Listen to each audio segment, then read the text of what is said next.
Hello and welcome back to our Cryengine tutorial video set.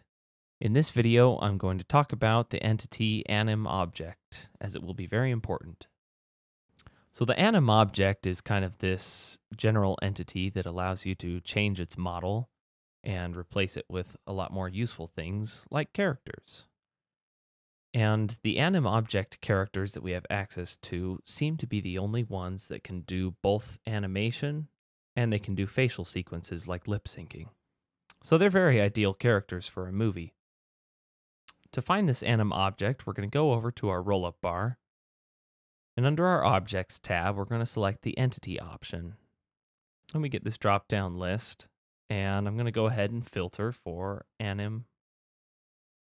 And you can see one of our options that gets filtered up is AnimObject. Okay, so I'm going to go ahead and drag an AnimObject onto the map. All right, I'll place it right here, and you will have noticed that the AnimObject is just a boring old sphere.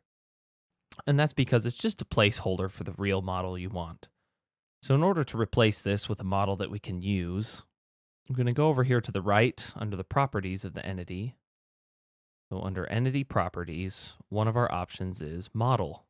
So I can go ahead and click on this little folder and choose what I'm using as a model. So one of our quick options on the left is characters. So I'll go to characters, and you can see we have a few different options here, and there's some fun things to mess around with. But the ones that we want to look at today are under human and then civilians. And under civilians, we have male and female. So those 6 characters that you saw on the screen when we started are all of the male characters that we have access to. So I'm going to go ahead and choose a female one.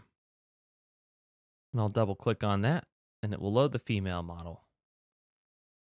So there's something that's very important to note here, and that's that the female characters do not have eyes, and it is very strange.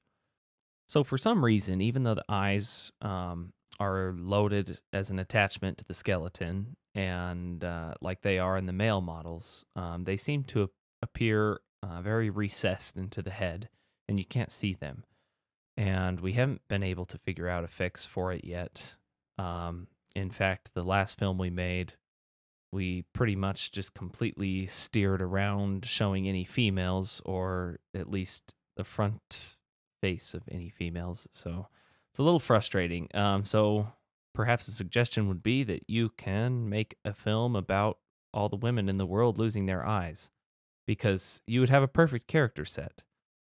So anyways, with these AnimObjects, you can make them do all sorts of different animations that are built in, and you can also give them facial sequences and make them do lip syncing, so they're very useful. I think that's all I wanted to talk about with the AnimObject, so I'll close.